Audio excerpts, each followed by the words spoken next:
And I could see Pastor prophesying over our situation. And she was just doing what God had instructed her to do. She reverenced him also as being God. But she had to release the word of God out of her mouth.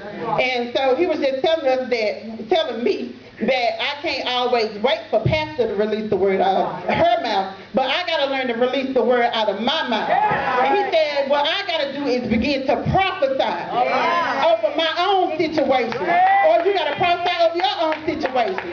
If you want to stop lusting, you got to say, okay, God, deliver me from lust. If you got a demon for smoking, you say, God, deliver me from smoking. So whatever your valley experience is, that's what you got to begin to prophesy. So he was dealing with me coming out of a valley experience. Coming means action. Means to move your feet. Means to come all the way out. And he was telling me, don't keep standing there. Don't keep right on